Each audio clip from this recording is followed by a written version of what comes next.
नमो नमः। आज पुनः एक बार अर्थ संग्रह की चर्चा करेंगे। अथ लक्षण परिच्छेद। जैसा कि हम लोगों ने कल चर्चा किया था, धर्म विचार शास्त्रम इदम आरंभणीयम अथातो धर्म जिज्ञासा, इसके ऊपर तो उस चर्चा प्रसंग में स्वाभाविक सी बात है कि धर्म के विषय में जिज्ञासा होगी। धर्म के विषय में जिज्ञासा होगी यानी धर्म किसे कहते हैं, एतद विषय की जिज्ञासा होगी। धर्म का क्या लक्षण है, तो इन तमाम विषयों पे चर्चा करेंगे। ग्रंथकार कह रहे हैं सर्वप्रथम धर्म की परिभाषा पहले बतलाएंगे, यानी लक्षण। इसीलिए शायद इस परिच्छेद का नाम है लक्षण परिच्छेद। जैसा कि मैंने कहा, अथ लक्षण परिच्छेद। तो इसमें धर्म का लक्षण बतलाया जाएगा। उसके बाद भावना की चर्चा होगी, शाब्दिक भावना और आर्थिक भावना, जिसके दो भेद हैं। तो ग्रंथकार स्वयं यहाँ प्रश्न कर रहे हैं और समाधान भी दे रहे हैं। जैसा कि आचार्यों की परंपरा यही रही है, स्वयं प्रश्न करते हैं और समाधान भी देते हैं। महाभाष्यकार पतंजलि स्वयं अपने महाभाष्य में पूर्व पक्षी के रूप में भी उपस्थित होते हैं और उत्तर पक्षी के भी रूप में उपस्थित होते हैं। भगवान शंकराचार्य ब्रह्मसूत्र शारीरक भाष्य जब लिखते हैं तो वहाँ पूर्व पक्षी के रूप में भी रहते हैं, स्वयं वही उत्तर पक्षी के रूप में भी रहते हैं। तो उसी परंपरा का निर्वहन करते हुए लौगाक्षी भास्कर यहाँ स्वयं प्रश्न कर रहे हैं, अथ को धर्मः किम तस्य लक्षणम इति चेत उच्यते। तो उच्यते ग्रंथकारेण उच्यते। ग्रंथकार स्वयं पूर्व पक्ष रखे और उसी का समाधान भी दे रहे हैं। तो सर्वप्रथम संक्षिप्त रूप से हम लोग जान लें कि धर्म मतलब क्या, धर्म का निर्वचन क्या है, इसका परिभाषा लक्षण तत्त आचार्यों ने बतलाया। जैसा कि मैंने कल चर्चा किया था, आनृशंसस्य परो धर्मः, अहिंसा परमो धर्मः इत्यादि, और वेदेन प्रयोजनम उद्देश्य विधीयमानोऽर्थः धर्मः, स्वयं ये कहेंगे वेद प्रतिपाद्यः प्रयोजनवदर्थो धर्मः इत्यादि। तो इसका निर्वचन है धरतीति धर्मः, और उणादि सूत्र से यहाँ मनिन प्रत्यय होकर के धर्म शब्द बनता है। धरती धारण करने। तो अब यहाँ आत्मानम, जैसा कि कल भी चर्चा हुई थी, आत्मानम यहाँ जोड़ना होगा, आपको ऐड करना होगा कि आत्मानम धरती। नहीं तो वस्त्र भी हम लोग धारण किए हैं तो ये धर्म नहीं है। आत्मानम वहाँ जब तक हम पद अध्याहार नहीं करते तो व्याख्या स्पष्ट नहीं हो पाती, इसलिए आत्मानम वहाँ जोड़ना होगा। तो ग्रंथकार यहाँ कह रहे हैं कि अथ को धर्म, धर्म क्या है, धर्म के स्वरूप के विषय में जिज्ञासा किए, लक्षण के विषय में जिज्ञासा किए। इति चेत उच्यते, यदि आप ऐसा प्रश्न करें तो इसका समाधान सुनिए। उच्यते यागादिरेव धर्मः, यागादिरेव धर्मः, यागादि ही धर्म है। तो यहाँ आदि पद है, तो आदि ना किसका संग्रह किया जाए, तो संस्कृत टीका में चाहे तमाम हिंदी टीका इत्यादि आचार्यों ने दान होमादीनम संग्रह ऐसा कहा है। दान होम ये आदि पद के द्वारा लिए जाएंगे, यानी याग दान होम तप इत्यादि ये सब धर्म है। और एव पद देकर के क्या बतलाना चाहते हैं, तो जैसा कि कल भी चर्चा हुई थी संक्षिप्त रूप से, अन्य योग व्यवच्छेद पार्थ एव धनुर्धरः, जैसा कि एवकारस्त्रिधामतः है। अत्यंत योग, एक श्लोक है, अयोगम अन्य योगम चात्यंत योगमेव च व्यवच्छिन्नति धर्मस्य एवकारस्त्रिधामतः। ये एवकार के तीन अर्थ हैं। एवकारः त्रिधामतः, अयोगम अन्य योग, अन्य योगम अत्यंता योगम, यानी कहाँ अयोग अर्थ में एवकार है, कहाँ अन्य योग में है, कहाँ अत्यंता योग में है। इसको परम लघु मंजूषा नामक जो ग्रंथ है नागेश के द्वारा प्रणीत उसके निपातार्थ प्रकरण में वो इसको स्पष्ट करते हुए कहते हैं, विशेष संगता एवकारी अन्य योग विवच्छेद रूपम। जहाँ विशेष के साथ एवकार हो वहाँ अन्य योग विवच्छेद रूप एवकार है, आप ऐसा समझो। जैसे पार्थ एव धनुर्धरः, और विशेषण संगता एवकारी अयोग विवच्छेद रूपम, जहाँ विशेषण के साथ एवकार हो वहाँ अयोग रूप एवकार है, ऐसा आप समझे। जैसा उसका उदाहरण देते हैं, शंख पांडुर एव, शंख पांडु ही है। और क्रिया संगता एवकारे अत्यंता योग विवच्छेद रूपम, जब क्रिया के साथ एवकार लगा रहे तो वह अत्यंता योग अर्थ में है, जैसा कि नीलम सरोजम भवत्येव, भवति क्रिया के साथ है। इस प्रकार एवकारः त्रिधामतः अयोगम अन्य योगम चात्यंत योगमेव च व्यवच्छिन्नति धर्मस्य, धर्मस्य व्यवच्छिन्नति एवकारस्त्रिधामतः, ऐसा एवकारस्त्रिधामतः, ये अवधारण अर्थ के प्रसंग में ये चर्चा आई है मंजूषा में। तो यहाँ यागादिरेव धर्म, यागादि ही धर्म है, दान होम इत्यादि आदि से लिए एवकार किस अत्यंत अन्य योग विवच्छेद, अन्य योग से व्यवच्छेद कैसे कर रहे हैं, हटा कैसे रहे हैं। तो जैसे वैशेषिक दर्शनानुयायी जो हैं, वैशेषिक मतानुलंबी जो है, वो चैत्य बंधन आदि में भी अदृष्टोत्पत्ति मानते हैं। चैत्य बंधन, चैत्य का अर्थ है यागस्थान, यागस्थान विशेष, उसमें भी उसका स्मरण करने से, अर्चन करने से, पूजन करने से, नमस्कार करने से वो अदृष्ट उत्पन्न होता है, ऐसा उनका कथन है। तो उन्हीं से यहाँ व्यवच्छेद करना है, तब यहाँ अन्य योग व्यवच्छेद रूपता चरितार्थ होती है। जैसा कि संस्कृत टीका में जहाँ तहाँ कहा गया है, एवकारेण चैत्यबंधनादिर वैशेषिक सम्मतस्य अदृष्टमात्रस्य च व्यवच्छेदः, वही चैत्यबंधन यानी याग स्थान विशेष। अब आते हैं, कह रहे हैं कि तल्लक्षणम वेद प्रतिपाद्य प्रयोजनवदर्थो धर्मः। तल्लक्षणम, उस धर्म का लक्षण क्या है, तो स्वयं ग्रंथकार कह रहे हैं तो उस धर्म का लक्षण है इनके मतानुसार। तत्त मीमांसा में भी तत्तद आचार्यों ने तत्त लक्षण माना, तत्त जैमिनी चोदना लक्षणोर्था धर्म इत्यादि तत्तद आचार्यों का अपना अपना मत है। शायद यूजीसी नेट परीक्षा में ये पूछता भी है प्रश्न। तो तल्लक्षणम धर्मलक्षणम वेद प्रतिपाद्य प्रयोजनवदर्थो धर्म। तीन चीज़ें, तीन बातें हैं यहाँ। एक तो वेद प्रतिपाद्यता होनी चाहिए, दूसरी बात प्रयोजनवान होना चाहिए, तीसरी बात अर्थ होना चाहिए, अर्थवान भी होना चाहिए। तो ये तीन, ये नहीं व्याकरण जैसा नहीं विकल्प जैसे कई शर्तें रख दी जाती हैं कि ये पर में हो अथवा ये पर में हो तो काम चलेगा, ऐसा नहीं।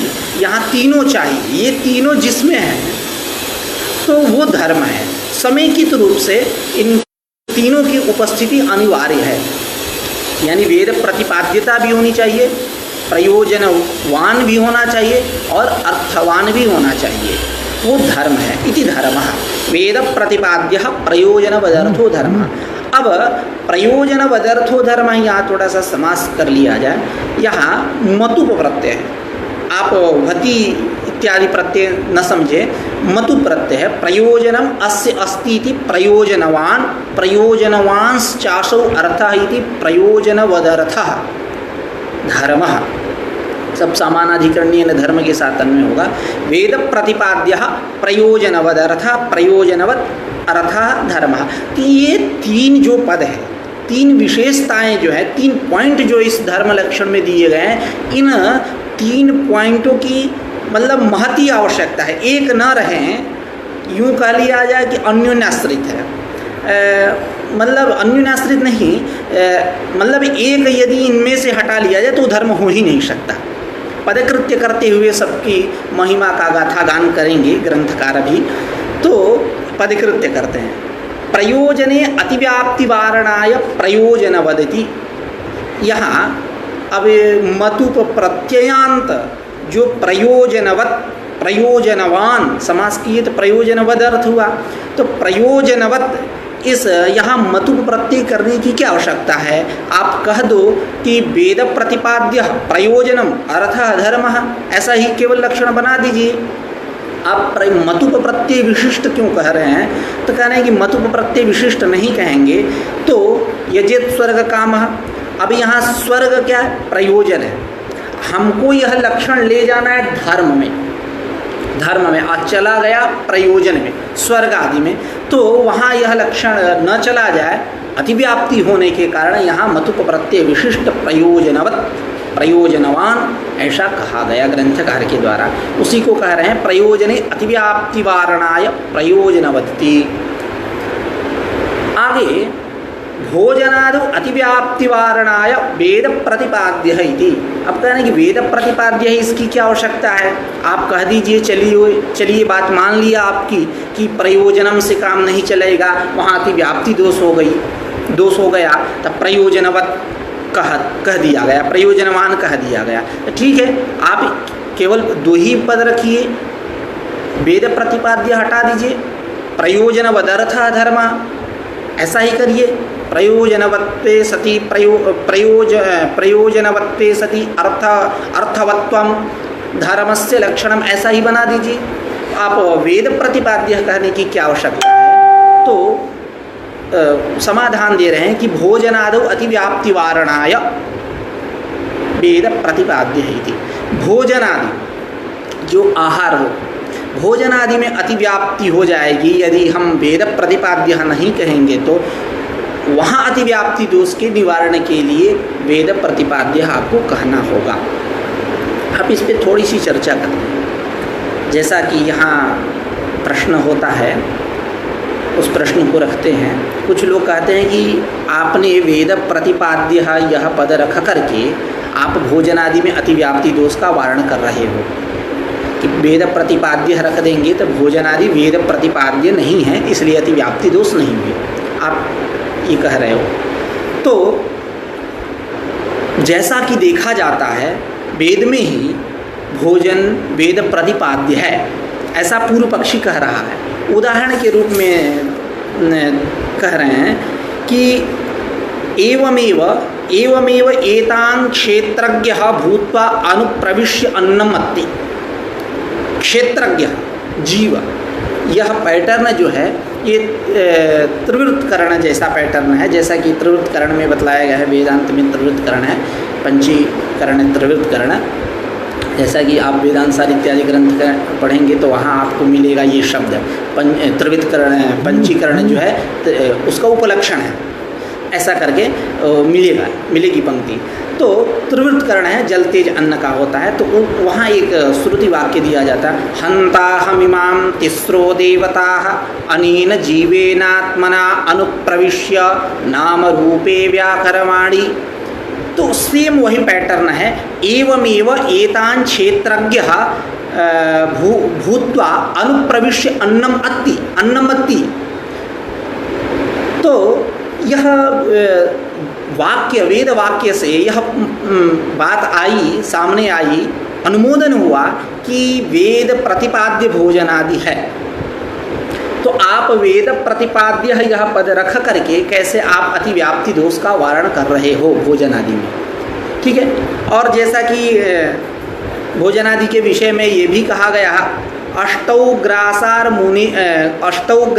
मुनिर्भक्ष्याः षोडशारण्यवासिनां द्वात्रिंशत्तु गृहस्थस्य यथेष्टं ब्रह्मचारिणां। जैसे 8 ग्रास मुनियों को खाना चाहिए, 16 ग्रास जो वनवासी है, अरण्यवासी हैं, उनको खाना चाहिए, 32 ग्रास जो है गृहस्थी जो लोग हैं उनको खाना चाहिए, और ब्रह्मचारी को अपनी इच्छानुसार खाना चाहिए। तो इन प्रसंगों से ये बात आ रही है कि वेद प्रतिपाद्यता तो गई, आप कैसे वेद प्रतिपाद्य यह पद रख करके अतिव्याप्ति दोष को वारण कर रहे हैं। तो कह रहे हैं कि इसका समाधान दे रहे हैं कि जो पहला जो आप रखे कि एवमेव एतां क्षेत्रज्ञो भूत्वा अनुप्रविश्य अन्नम अत्ति, यह वेद ये नहीं कह रहा है कि भोजन आप करो। वेद यह नहीं कह रहा है कि भोजन आप करो, यह विधि नहीं है। ये प्रसंग का निरूपण है कि एवमेव एतान् क्षेत्रज्ञः भूत्वा अनुप्रविश्य अन्नम अति, प्रसंग का निरूपण है, ये वेद विधि नहीं है।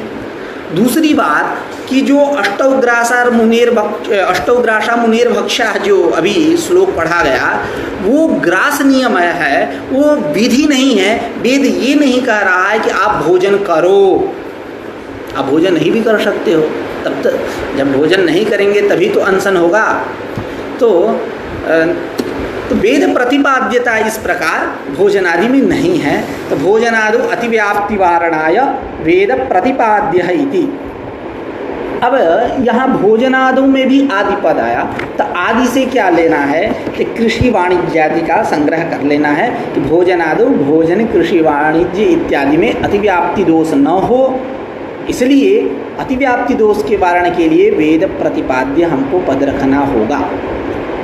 केवल प्रयोजनवदर्थ ही तना कहेंगे तो अतिव्याप्ति दोष हो जाएगा। अब अर्थ पद की क्या आवश्यकता है, तो इसके ऊपर ग्रंथकार कह रहे हैं अनर्थ फलकत्वात् अनर्थ भूते सेनादौ अतिव्याप्ति वारणाय अर्थ इति। अनर्थ फलकत्वात्, अनर्थ जिसका फल ही प्रमा ही अनर्थ को उत्पन्न, मतलब अनर्थ है वो। जैसे उदाहरण में सेने नाभिचरन यजेत एक वाक्य मिलता है।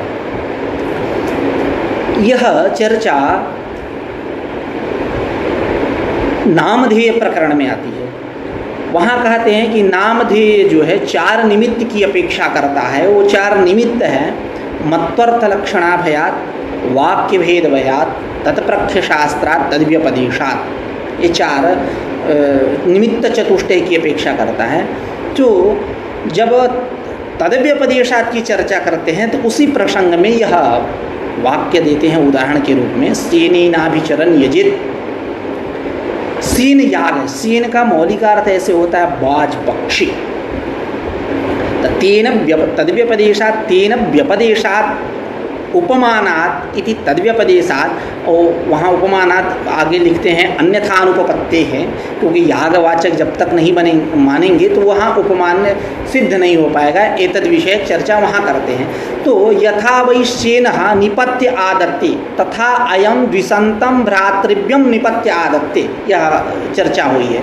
जिस प्रकार सीन पक्षी अपने जिसको मतलब वो ग्रहण करना चाहता है सीन पक्षी, तो वो उसको अपने पंजों से दबा करके दबोच देता है। उसी प्रकार एक मंत्र है, वो मंत्र शायद उच्चारण करने से या अब उस विषय में जो भी हो, तांत्रिक मारण मोहन वशीकरण इत्यादि का विषय है, तो मंत्र करने से भाई जैसे शत्रु में भी देखिए उदाहरण दिया भ्रातृव्य।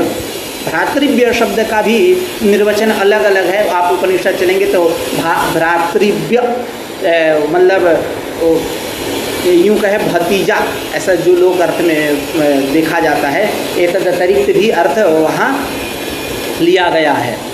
तो यथा वै सेनः निपत्य आदत्ते तथा अयम भ्रातृव्यम निपत्य आदत्ते, अयम मंत्र करके वहाँ प्रसंग है।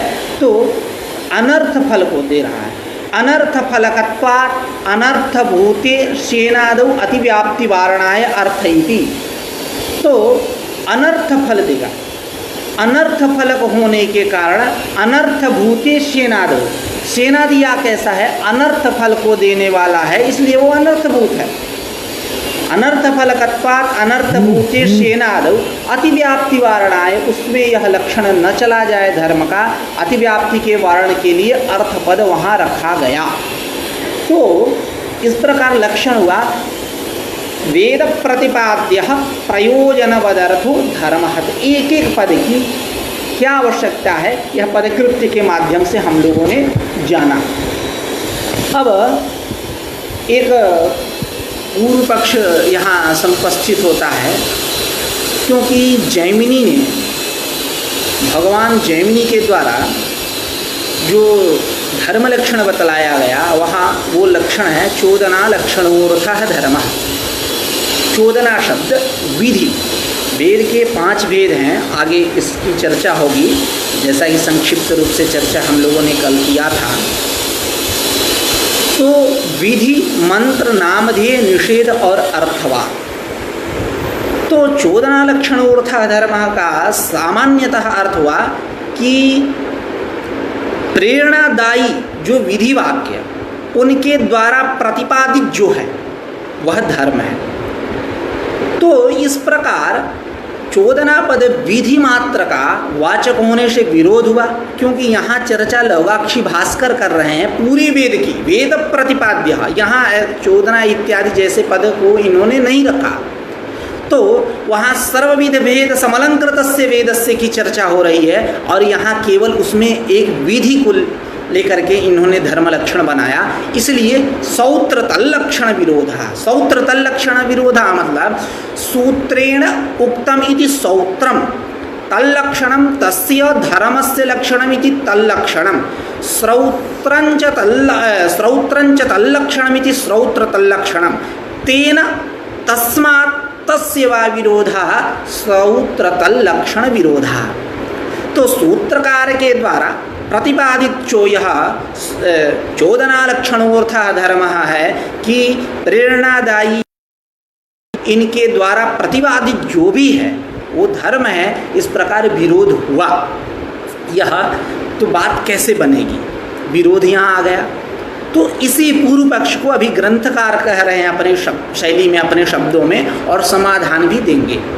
तो पूर्व पक्ष पढ़ते हैं, नच चोदना लक्षणों नच का जब भी नच पद आए तो उसका वाच्यम के साथ अन्वय करना चाहिए, वाच्यम नवाच्यम ऐसा, और तथा ही पद करके जहाँ आए तो आप समझिए कि जो पूर्व में चर्चा हुई है उसी को यह अब समझा रहे हैं, तथा ही करके जब आए। तो अब यहाँ नच, तो नच वाच्यम, वाच्यम नवाच्यम ऐसा आप नहीं कह सकते, वहाँ तक पूर्व पक्ष है, उसके बाद समाधान है। तो कह रहे हैं नच चोदना लक्षणोर्थः धर्म इति सौत्र तल्लक्षण विरोधः।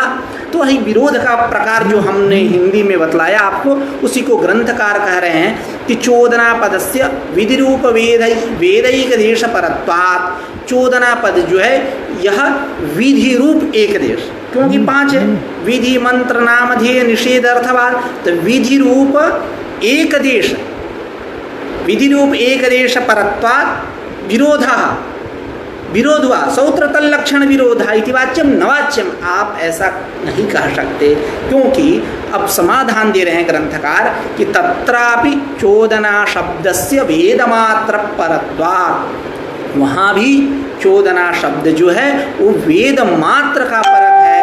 आप उसको केवल विधि परक मान करके विरोध जो स्थापित कर रहे हैं ऐसा नहीं है, वो संपूर्ण वेद भाग जितने हैं, विधि, मंत्र, नामधेय, निषेध, अर्थवाद, इन सबको लेके के वहाँ चर्चा है। इस अर्थ में वहाँ प्रयुक्त चोदना शब्द है, इसलिए नास्ति कश्चन अत्र विरोधः।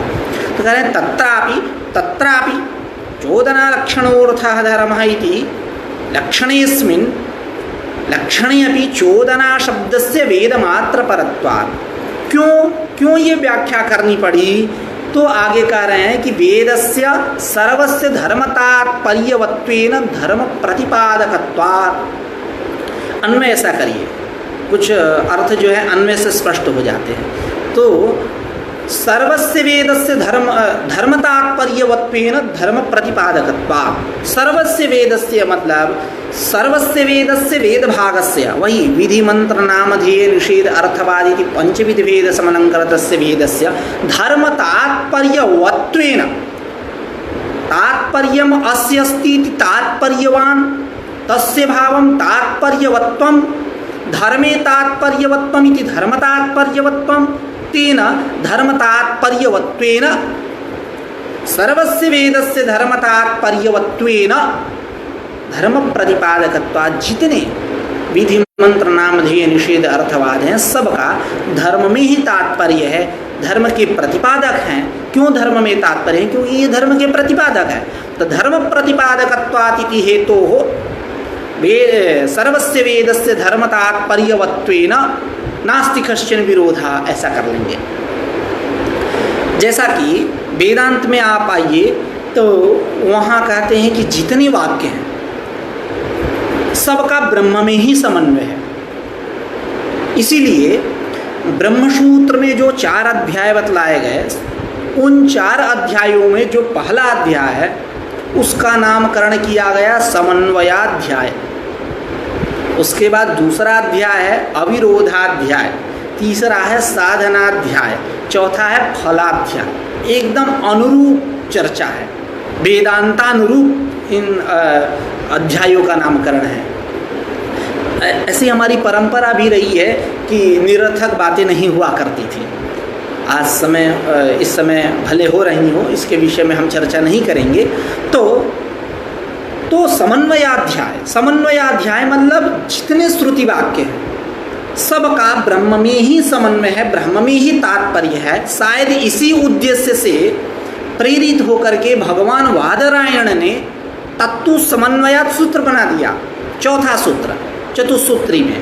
पहला था तो ब्रह्म जिज्ञासा, दूसरा जन्माद्यस्य यतः, तीसरा शास्त्र योनित्वात्, चौथा जो है तत्तु समन्वयात्। ऐसा तत्तु समन्वयात्, ब्रह्म तु शब्द पूर्व पक्ष व्यावृत्ति अर्थात समन्वयात्, जितने श्रुति वाक्य हैं सबका समन्वय उस ब्रह्म में ही है। जैसा कि वेदांत परिभाषाकार भी कहते हैं कि सदैव सौम्येदमग्रासी इत्युपक्रम्य तत्सत्यं स आत्मा तत्त्वमसि श्वेतकेतोः इत्युपसंहारे विशुद्धे ब्रह्मणि वेदांतानां तात्पर्यम् अवसितम्। वेदांतानां तात्पर्यम् अवसितम् इत्युक्ते वेदांत वाक्यानां तात्पर्यम् अवसितम्। वेदांत वाक्यों का ब्रह्म में तात्पर्य है। इतना ही नहीं, आप वेदांत परिभाषा के जब लास्ट में जाएंगे तो वहाँ यह भी कह दिया गया कि सृष्टि वाक्यों का भी उस ब्रह्म में उपयोग है। तस्माद् वा एतस्माद् आत्मनः आकाशः सम्भूतः, आकाशाद् वायुः, वायोः अग्निः, अग्नेः आपः, अद्भ्यः पृथ्वी चोत्पद्यते। यह जो सृष्टि वाक्य हैं, इन सृष्टि वाक्यों का ही ब्रह्म में उपयोग है। उपयोग प्रकार आप वहाँ पढ़ेंगे तो स्पष्ट होगा। तो यहाँ करेंगे वेदस्य, अन्य करेंगे सर्वस्य वेदस्य विधि मंत्र नामधेय निषेध अर्थवादिति पंचविध वेद समलंकृतस्य वेदस्य वेदभागस्य धर्म तात्पर्यवत्वेन, धर्म में इन सब का तात्पर्य है, धर्म तात्पर्यवत्वेन धर्म प्रतिपादकत्वात् नास्ति कश्चन अत्र विरोधा, कोई यहाँ विरोध नहीं है। या यहाँ जो पूर्व पक्ष बनाया गया चोदना शब्द का केवल विधि परक अर्थ मान करके हम विरोध जो स्थापित कर रहे थे, वो कोई विरोध नहीं है कि धर्म तात्पर्यवत्ता है, धर्म तात्पर्यवत्ता है इनमें, इसलिए धर्म तात्पर्यवत्वेन धर्म प्रतिपादकत्वात् नास्ति अत्र कश्चन विरोधा। फिर आगे चर्चा करते हैं सच यागादि यजेत स्वर्ग काम इत्यादि वाक्येन स्वर्गम उद्देश्य पुरुषम प्रतिविधीयते। यह जो यागादि हैं, जो हम अभी कह के आए, चर्चा किए जिस पे यागादि देव धर्म, तो सच यागादि, यह जो यागादि है, दान होम आदि से उनका ग्रहण होगा तप इत्यादि का, तो सच यागादि यजेत स्वर्ग काम इत्यादि वाक्येन, इत्यादि वाक्यों के द्वारा स्वर्गम उद्देश्य, स्वर्ग रूप प्रयोजनम उद्देश्य, स्वर्ग रूप प्रयोजन को उद्देश्य करके पुरुषम प्रतिविधीयते। कहा यागादि ही विधीयते, यागादि का विधान होता है किससे? तो यजेत स्वर्ग काम इत्यादि वाक्यों से। तो सच यागादि यजेत स्वर्ग काम इत्यादि वाक्येन स्वर्गम उद्देश्य पुरुषम प्रति विधीयते। तथा ही, अब आ गया तथा ही, इसी को समझा रहे हैं। अब यजेत पे इनको कुछ कहना है, अलग अलग विभक्त करना है, इनको कुछ कहना है यजेत पे, यहाँ ये चीज़ है, यहाँ ये चीज़ है, क्योंकि इनको भावना आगे बतलानी है। जैसा कि मैंने शुरू में ही कहा था, तो शायद आप लोगों को ये लगा होगा कि भावना की चर्चा ये क्यों कर रहे हैं, तो यही भूमिका है। यजेत से प्रारंभ हो रही है भावना की भूमिका। ये अलग अलग करेंगे, आख्या तत्व लिंगत्वों की जहाँ चर्चा किए तब बस कह देंगे कि आख्या तत्व ने ये कही जाएगी अर्थी भावना, अलिंगत्वान से ये कही जाएगी, हो गई भावना। शाब्दी भावना अर्थी भावना किए तब बताना पड़ेगा उनको शाब्दिक भावना क्या है, आर्थिक भावना क्या है, उसके पहले एक भावना सामान्य से परिचय कराना होगा। तो कह रहे हैं कि यजेत इत्यत्र अस्ति अंशद्वयम्, यहाँ दो अंश हैं। यजि धातु, यज देव पूजा संगति करण दानेषु, यज्ञ शब्द भी इसी से नंग प्रत्यय होकर के बनता है। तो यजि धातु प्रत्ययश्च, प्रत्ययश्च जैसा कि व्यवहार में हम लोग बोल देते हैं तब प्रत्ययश्च तब प्रत्ययश्च, ऐसा नहीं, यहाँ केवल प्रत्यय सामान्य लीजिए, क्योंकि एतद अतिरिक्त की भी कुछ आपको मिल सकते हैं। जैसे आप कृदंतीय प्रत्यय पढ़ेंगे तो वहाँ तव्य तव्य अनियर इत्यादि भी मिल जाएंगे। तो यज धातु प्रत्ययश्च, प्रत्यय भी अस्ति अंशद्वयम्, प्रत्यय में भी दो अंश है। वो दो अंश है, एक आख्यातत्व और दूसरा लिंगत्व। अब सामान्य रूप से कह रहे हैं कि तत्र आख्यातत्वं दशलकार साधारणम, तत्र तयोः, तयोः मतलब आख्यातत्व लिंगत्वयोः मध्ये जो आख्यातत्व है वह आख्यातत्व, आख्यातत्व यानी तिंगत्व। यहाँ आख्यात तिप्तस्जी सिप्तस्थ, तिप्तस्जी सिप्तस्थ मिवस्मस् तातम झ थासाम थाम ध्वम इड वही महिम इत्यादि। तो तत्र तयोः, तयोः मध्ये आख्यातत्व लिंगत्वयोः मध्ये आख्यातत्वं दशलकार साधारणम। तो ये जो आख्यातत्व है ये दसों लकार में मिलेगा। लट लीट लूट लृट लेट लोट लंग लुंग लृंग, उसमें शायद कुछ छूट गया लग रहा है। लट लीट लूट लृट लेट लोट लंग लिंग लुंग लृंग, तो ये 10 लकारों में ये आख्यातत्व आपको मिलेगा। और लिंगतम पुनर्लिंग मात्रे, ये जो लिंग है यह केवल लिंग मात्र है, जैसा कि कहा गया है, कहीं कहीं पाठ है लिंग पुनर्लिंग मात्रे, कहीं कहीं लिंग ये वो, ऐसा भी पाठ देखने को मिलता है। मीमांसा न्याय प्रकाश में आप देखेंगे लिंग ये वो ऐसा ही पाठ है। तो लिंग तो जो है वो केवल लिंग में ही रहेगा, जैसे मनुष्यत्व केवल मनुष्य में रहेगा उसी प्रकार लिंग तो जो है केवल लिंग में ही रहेगा। इसके बाद अब कह रहे हैं कि इन दोनों बातों को बतलाने की, आख्यातत्व लिंगत्व को बतलाने की क्या आवश्यकता है? अगर ये आवश्यकता है, हमको जो बात कहनी है वो बिन बताए कैसे कह सकता हूँ? तो उसी को कह रहे हैं उभाभ्याम अपि अंशाभ्याम भावनैव उच्यते। उभाभ्याम अपि अंशाभ्याम, उभाभ्याम अपि अंशाभ्याम यानी आख्यातत्व लिंगत्वाभ्याम, ऐसा। तो आख्यातत्व और लिंगत्व इन दोनों के द्वारा भावनैव उच्यते, भावना कही जाती है। तो अब सामान्य रूप से थोड़ी सी चर्चा हम लोग भी कर लें, ग्रंथकार से अतिरिक्त कुछ अपनी भी शायद कुछ मन में हो, चल रहा हो तो भावना के ऊपर विचार कर लिया जाए। तो मैं केवल शब्द के ऊपर विचार करूंगा, आप लोग कमेंट के माध्यम से विचार श्रृंखला को बढ़ा सकते हैं। तो भावना या भाव्यते अनया करणाधिकरणयोश्च ल्युट् प्रत्यय, करणाधिकरणयोश्च ल्युट् प्रत्यय भावना, स्त्रीलिंग भावना।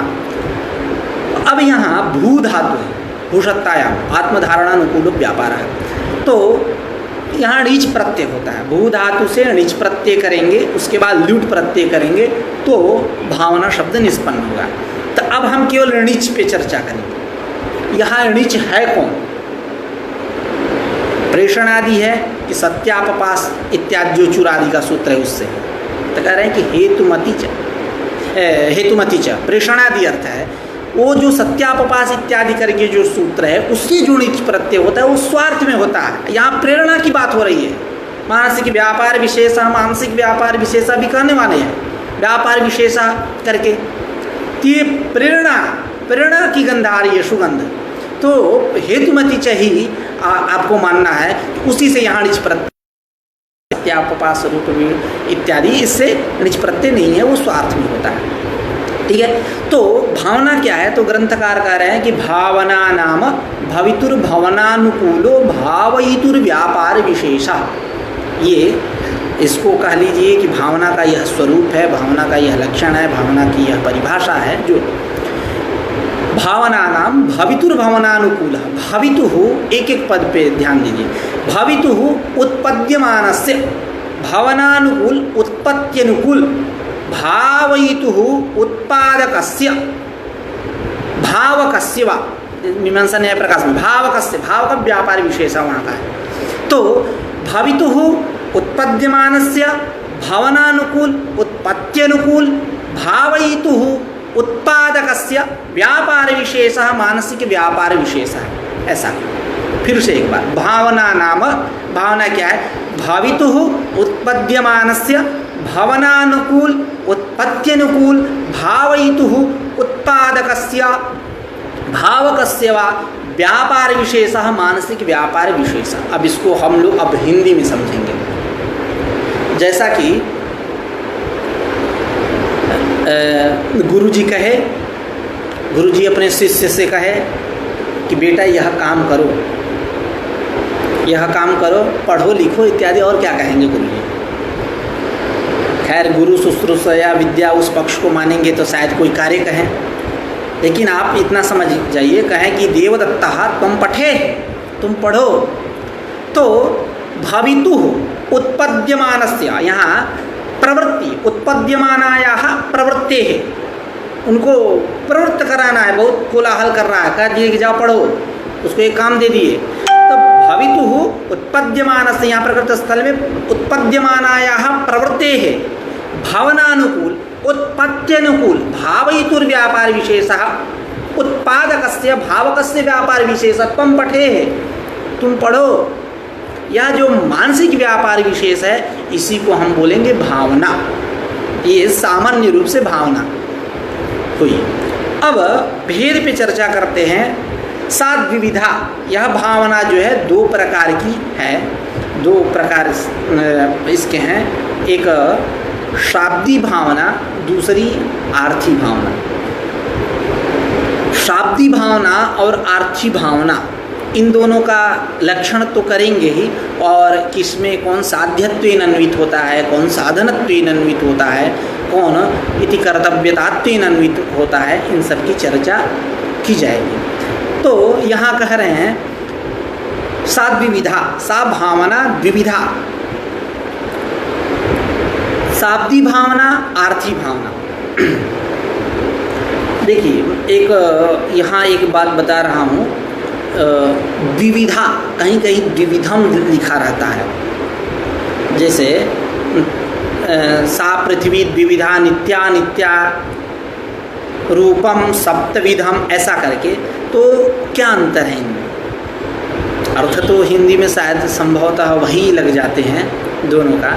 तो ये दोनों में अंतर क्या है? तो इसको इस प्रकार से समझिए, यहाँ धा प्रत्यय है, द्विविधा शाब्दी भावना, ये लिंग मतलब उसके ऊपर नहीं चलेगा। या विशेष्येषु दृश्यन्ते लिंग संख्या विभक्तया प्रायस्तायु कर्तव्या समानार्थी विशेषण, उस पैटर्न पे ये सेट नहीं होता। और वो जो तच्च द्विविधम द्विविधा द्विविधा विविधा, वहाँ विध शब्द है, विध, यहाँ धा प्रत्यय, ये दोनों में अंतर है। खैर सा भावना द्विविधा, सा भावना द्विधा, वो शाब्दी भावना आर्थी भावना चेती। शाब्दी तत्र पुरुष प्रवृत्त्यनुकूलो भावयितुर्व्यापार विशेषः शाब्दी भावना, तत्र तयोः मध्ये शाब्दी भावना आर्थी भावनयोः मध्ये जो शाब्दी भावना है, इस पे कह रहे हैं कि उसका लक्षण क्या है? तो पुरुष प्रवृत्ति अनुकूलो भावयितुर व्यापार विशेष। वही बात है कि पुरुष प्रवृत्ति अनुकूल, क्योंकि आगे ये कुछ कहने वाले हैं कि वैदिक वाक्य पुरुषाभावात इत्यादि करके लिंगादि शब्दनिष्ठ एवं, तो पुरुष प्रवृत्ति अनुकूल, पुरुष के प्रवृत्ति के अनुकूल जो भावयितुर व्यापार विशेष है, उत्पादक व्यापार विशेष है, भावक व्यापार विशेष है, मानसिक व्यापार विशेष है, उसको हम बोलेंगे शाब्दी भावना। सा च लिंगत्वांसेन उच्यते, यह शाब्दी भावना जो हम चर्चा करके आए कि यजेत इत्यत्र अस्ति अंशद्वयम्, यजि धातुः प्रत्ययश्च प्रत्ययेपि अस्ति अंशद्वयम् आख्यातत्वं लिंगत्वञ्च। तो ये साच भावना, यह जो भावना है शाब्दी भावना, लिंगत्वांसेन उच्यते, लिंगत्वांसेन कही जाएगी। अब इसी को स्पष्ट करते हुए ग्रंथकार कह रहे हैं कि लिंग श्रवणे अयम माम प्रवर्तयति मत प्रवृत्त्यनुकूल व्यापारवान इति नियमेन प्रतीते। अब एक सामने और बैठाते हैं, जैसा कि वो भोजनादो अतिव्याप्ति वारणाय वेद प्रतिपाद्य पे चर्चा हुई कि जो पूर्व पक्ष हुए वहाँ एक वैदिक वाक्य भी दिया गया, एवमेव एतान क्षेत्रज्ञ भूत्वा अनुप्रविश्य अन्नमत्ति। तो मैंने वहाँ कहा हंता हमिमाम तिस्रो देवता अनीन जीवेनात्मना अनुप्रविश्य नाम रूपे व्याकरवाणी, उस वो पैटर्न है। उसी प्रकार इसका भी कुछ पैटर्न है, बैठाते हैं। इसका पैटर्न है कि लिंग श्रवणे अयम माम प्रवर्तयति मत प्रवृत्त्यनुकूल व्यापारवान इति नियमेन प्रतीत है। जैसा कि प्रातिपदिकार्थ लिंग परिमाण वचन मात्रे प्रथमा सूत्र है, वहाँ प्रातिपदिकार्थ पे कह रहे हैं नियतोपस्थितिकः प्रातिपदिकः, नियतोपस्थितिकः प्रातिपदिकार्थ, नियता उपस्थितिर्यस्य इति नियतोपस्थितिकः।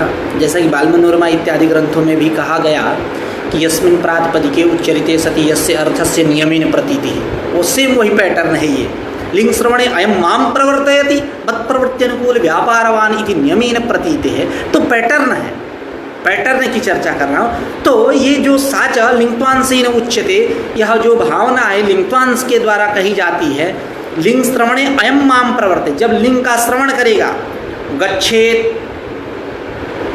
इत्यादि जो यजेत इन सब का श्रवण करेगा, पठेत इन सब का श्रवण करेगा, लिंग श्रवण अयम माम प्रवर्तयति, अयम कश्चन पुरुषः, अथवा आप ले लीजिए वाक्य, भाई वेद में तो पुरुष रहेगा नहीं, कहेंगे चर्चा करेंगे, वैदिक वाक्य लौकिक वाक्य में पुरुष रहेंगे, वैदिक वाक्य में तो पुरुषाभावात कहेंगे। तो वहाँ हम अयम न करके यद कर लेंगे, यद वाक्यम ऐसा कर लेंगे। तो लिंग श्रवणे अयम माम प्रवर्तयति, लिंग के श्रवण होने पर अयम माम प्रवर्तयति, यह मुझको प्रवृत्त कर रहा है अमुस्मिन कर्मणि, अमुस्मिन कर्म में, अर्थात मत प्रवृत्त्यनुकूल व्यापारवान, अयं मेरे प्रवृत्ति के अनुकूल व्यापार वाला है यह, इति नियमेन प्रतीत है। ऐसा अर्थ नियमेन निश्चित रूप से प्रतीत होता है। फिर आगे कह रहे हैं कि यदि यस्मात् शब्दात् नियमतः प्रतीयते तत्तस्य वाच्यम, यथा गामानय इत्यस्मिन् वाक्ये गो शब्दस्य गोत्वम। तो यत् यस्मात् नियमतः प्रतीयते तत्तस्य वाच्यम। हाँ, जैसे गामानय, गाय को लाओ, भिक्षामठ गामचानय, ऐसा आप द्वंद्व समाज पढ़िए तो उसमें तमाम समुच्चय इतरेतर समाहार अन्वाच्य इत्यादि सब चर्चाएं हैं। तो गामानय गाय लाओ, तो गो शब्द से गोत्वम, यहाँ गो शब्द वाचक है और गोत्व जो है वो वाच्य है, अभिधेयार्थ है। तो अब यहाँ पंक्ति को हम घटाते हैं, क्योंकि पंक्तिशः चर्चा सत्र है ये, तो पंक्ति की भावार्थ बताने से क्यों काम नहीं चलने वाला, पंक्तिशः चर्चा करते हैं, शायद यही होता आया है अभी तक। तो गो शब्द से गोत्वम, तो गो शब्द से गोत्वम, गो शब्द जो है वाचक है और गोत्व जो है यह उसका वाच्य है। अब हम घटाते हैं जो ऊपर कह के हैं उसको, यत् गोत्वम यस्मात् गो इति शब्दात् नियमतः प्रतीयते तत् गोत्वम, जिसको यत् पद से लिए, तत् गोत्वम तस्य वाच्यम, तस्य वाच्यम गो शब्द से वाच्यम। तो गो शब्द वाच्यक हो गया, गो शब्द वाचक हुआ, गोत्व क्या हो, वाच्य। तो उसी को कह रहे हैं फिर से एक बार, यत् गोत्वम यस्मात् गो इति शब्दात् नियमतः प्रतीयते तत् गोत्वम तस्य गो इति शब्दस्य वाच्यम। तो वो वाचक, गो शब्द वाचक, ये वाच्य। तो यदि यस्मात् नियमतः प्रतीयते तस्य वाच्यम, यथा गामान इत्यस्मिन् वाक्ये गो शब्दस्य गोत्वम। उसके बाद सच व्यापार विशेषः लौकिक वाक्ये पुरुषनिष्ठ अभिप्राय विशेषः। यह जो व्यापार विशेष है, जो मानसिक व्यापार रूप की चर्चा कर रहे हैं हम लोग, भावना, तो यह जो सच व्यापार विशेषः लौकिक वाक्य पुरुषनिष्ठ अभिप्राय विशेषः। लौकिक वाक्य में पुरुष तो रहेंगे ही, देवदत्तः त्वं पठेः कहेंगे, तो लौकिक वाक्य में पुरुषनिष्ठ अभिप्राय विशेष होगा। यह व्यापार विशेष पुरुष में रहेगा, पुरुषनिष्ठ व्यापार विशेष। अब वैदिक वाक्य में तो पुरुष नहीं रहेंगे, तो वैदिक वाक्य तो पुरुषाभावात् लिंगादि शब्दनिष्ठ एव वैदिक वाक्य में हाँ सब वाक्य हैं, वाक्य बोल रहे हैं, इसी प्रकार इसी से निकल जा रहा है कि अचेतन पुरुष नहीं है वाक्य, वाक्य में कहाँ चेतनता आएगी। अब उसके लिए अद्वैती बनना होगा तो वाक्य सब में चेतनता आ जाएगी। सांख्याचार्य मतलब सांख्य भी बन जाएंगे तो हो जाएगा, क्योंकि वहाँ भी है तस्मात् तत्संयोगात् अचेतनम चेतनावदिवलिंगम गुणकर्तृत्वे च तथा कर्त्येव भवत्युदासीनः। बस ये आपस में जहाँ संयोग हुआ तो वो उसका कर्तृत्व लिया, प्रकृति का कर्तृत्व ले लिया पुरुष, और पुरुष की चेतनता प्रकृति ले ली। तो खैर वो उतना तादाद में नहीं करना है, इतना चेतनता जड़ता पे विचार नहीं करनी है। बस ये कि वैदिक वाक्य तो पुरुषाभावात् लिंगादि शब्दनिष्ठ एव, वैदिक वाक्य में पुरुषाभावात् पुरुष है ही नहीं, वाक्य हैं, इसलिए लिंगादि शब्दनिष्ठ एव सच व्यापार है। अतएव शाब्दि भावनेति व्यवहार्यते, इसीलिए वेद में अतएव यानी लिंगादि शब्दनिष्ठत्वादेव, व्यापार विशेष कहाँ रहेगा वैदिक वाक्य में, लिंगादि शब्दनिष्ठ होगा।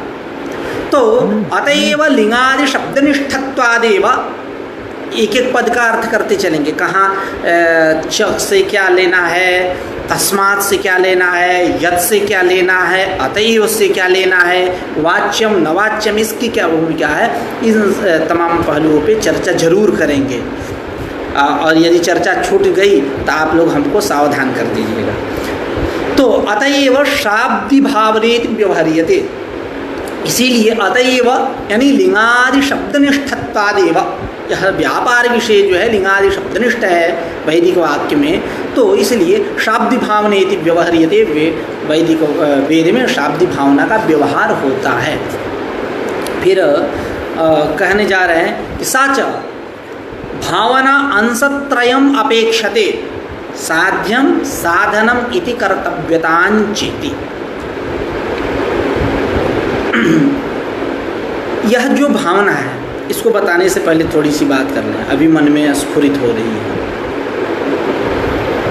एक संकल्पना होती है, कल्पना, संकल्पना, प्राक कल्पना, सब एक ही संप्रदाय के हैं। संकल्पना मतलब कुछ अलग है शब्द का महत्व, संकल्पना वहाँ बोल रहे हैं, वहाँ कल्पना बोल रहे हैं, वहाँ प्राक कल्पना बोल रहे हैं, तो शब्दों का तो महत्व होगा ही, लेकिन संप्रदाय एक ही है, सब वैष्णव संप्रदाय के हैं। तो संकल्पना, कल्पना और प्राक कल्पना, तो जैसा कि रिसर्च करते हैं तो हाइपोथेसिस, हम एक बनाते हैं भूमिका कि कैसे हम ग्रंथ लिखेंगे, कितने अध्यायों में इसको बांटेंगे, क्या क्या रखेंगे इसमें पॉइंट इत्यादि। तो उसी प्रकार मनुष्य को किसी भी कार्य या क्रिया को संपादित करने के लिए यह तीनों चीज होना आवश्यक है। किम भावेत, केन भावेत, कथम भावेत। अपने जीवन से इसको जोड़ के देखें तो शायद बहुत आगे जाएंगे और क्रिया भी निर्विघ्न निष्पादित हो जाएगी। तो आते हैं प्रकृत स्थल में, साच भावना अंशत्रयम् अपेक्षते, यह जो भावना है तीन अंश की अपेक्षा करती है। वो अंश है साध्य, साधन और इति कर्तव्यता। साध्यम साधनम इति कर्तव्यतांच, और इति कर्तव्यता, ऐसा परंपरा है। साध्यम साधनम इति कर्तव्यतांच, ऐसा पाठ मिलता है। किम, अब इनका स्वरूप क्या है तो कह रहे हैं किम भावेत, साध्याकांक्षा का स्वरूप हुआ किम भावेत। उसके बाद साधनाकांक्षा का स्वरूप हुआ केन भावेत, और इति कर्तव्यताकांक्षा का स्वरूप हुआ कथम भावेत इति। तो ये तीन है, साच भावना अंशत्रयम् अपेक्षते साध्यम साधनम इति कर्तव्यतांच किम भावेत, केन भावेत, कथम भावेत इति। तत्र साध्याकांक्षायां वक्ष्यमाण अंशत्रयोपेता आर्थी भावना साध्यत्वेन अन्वेति एक प्रत्ययगम्यत्वेन समानाभिधान श्रुतेः। ये कह रहे हैं कि तत्र साध्याकांक्षायां, तत्र तासु साध्याकांक्षा साधनाकांक्षा इति कर्तव्यताकांक्षा इति एतासु साध्याकांक्षायां, शाब्दी भावना के साध्याकांक्षा में, अर्थात शाब्दी भावना का साध्य क्या है, इस प्रकार की आकांक्षा होने पर वक्ष्यमाण अंश त्रयोपेता, वक्ष्यमाण जो आगे कही जाने वाली है आर्थी भावना, वो भी 3 अंश की अपेक्षा करेगी। साध्यम साधनमिति कर्तव्यताम, अच्छी थी, ये आगे कहेंगे, चर्चा करेंगे हम लोग। तो वक्ष्यमाण अंश त्रयोपेता आर्थी भावना, आर्थी भावना एक में होना चाहिए पाठ, कहीं कहीं अलग भी देखने को मिलता है, जैसे कि हमारे यहाँ आर्थी भावना, आर्थी अलग नहीं और उधर भावना अलग नहीं, एक में आर्थी भावना होना चाहिए, नहीं तो आर्थी नहीं हो जाएगा वो तो स्त्रीलिंग में। खैर, तो आर्थी भावना साध्यत्वेन अन्वेति, तो वक्ष्यमाण अंश त्रयोपेता, वक्ष्यमाण अंश त्रयोपेता जो आगे कही जाने वाली है आर्थी भावना, जो 3 अंशों की अपेक्षा करती है, जैसे ये शाब्दी भावना, यह आर्थी भावना वक्ष्यमाण अंश त्रयोपेता आर्थी भावना साध्यत्वेन अन्वेति, साध्यत्वेन अन्वित होगी, अर्थात शाब्दी भावना के शाब्दी भावना में यह शाब्दी भावना का साध्य है। और एक बात यह कह दें, शाब्दी भावना की यह साध्य है आर्थी भावना, यह आर्थी भावना उपसर्जनीभूत है, उपसर्जनीभूत है, शाब्दी भावना में विशेषणीभूत है। अब ये बात क्यों कह रहा हूँ, तो थोड़ी सी चर्चा कर लें। जब ग्रंथकार निषेध की चर्चा करेंगे, निषेध प्रकरण की, पुरुषस्य निवर्तकम वाक्यम निषेध न कलंजम भक्षेत, तो वहाँ एक पूर्व पक्ष करते हैं। अब वो सामान्य रूप से नय का स्वरूप बतलाते हुए कहेंगे नयश्च एष स्वभावः यत् स्वस्वम विव्याहरित पदार्थ विरोधी बोधकत्वम इत्यादि चर्चा करेंगे। यथा घटो नास्ति इत्यत्र घटपद लक्षण समन्वय ये है कि यथा घटो नास्ति, यहाँ यत् मतलब नय, यत् स्वस्वमभिव्याहरित अस्ति पद समभिव्याहरित घटपद समभिव्याहरित, यत् स्वसमभिव्याहरित पदार्थ घटसत्व तद्विरोधी बोधकत्वम घटासत्व, वो आगे कहेंगे। तो उसी प्रकरण में ये चर्चा करते हैं कि नय का किसके साथ होता है अन्वय, नयर्थ में किसका अन्वय होता है, धात्वर्थ का होता है कि प्रत्ययार्थ का अन्वय होता है। तो सिद्धांत ये है कि नयर्थ में प्रत्ययार्थ का ही अन्वय होता है, धात्वर्थ का अन्वय नहीं होता। हाँ, वो बाधक रनिप होगा, उसकी भी चर्चा करेंगे। तो सामान्यतः नयर्थ में प्रत्ययार्थ का ही अन्वय होता है, धात्वर्थ का अन्वय नहीं होता। इसलिए कि धात्वर्थ जो है उपसर्जनीभूत है, प्रत्ययार्थ में विशेषणीभूत है, इसलिए अन्यत्रोपसर्जनीभूतस्य न अन्यत्र अन्वयः, अन्यत्रोपसर्जनीभूतस्य न अन्यत्र अन्वयः।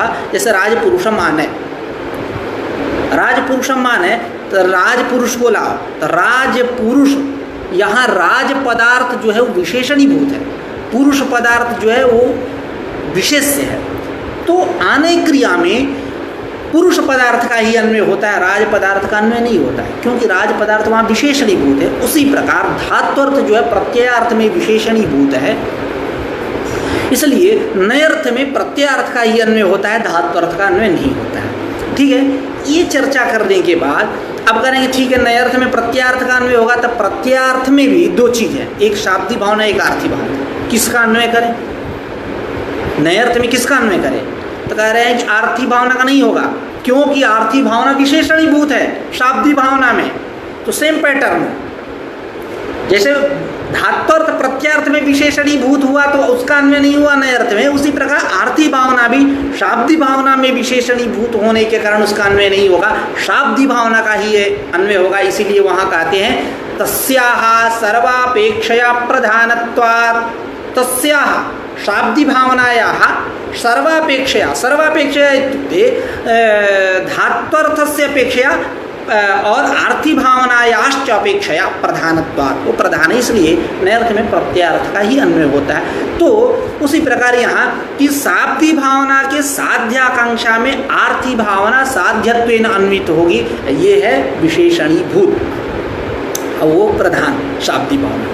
तो उसी को करें तत्र साध्याकांक्षा साधनाकांक्षा, तत्र साध्याकांक्षा साधनाकांक्षा इति कर्तव्यताकांक्षा इति एतासु साध्याकांक्षायां साध्य भावना के साध्याकांक्षा में वक्ष्यमाण अंशत्रयोपेता आर्थी भावना साध्यत्वेन अन्वेति। हेतु दे रहे हैं एक प्रत्यय गम्यत्वेन समानाभिधान श्रुते है।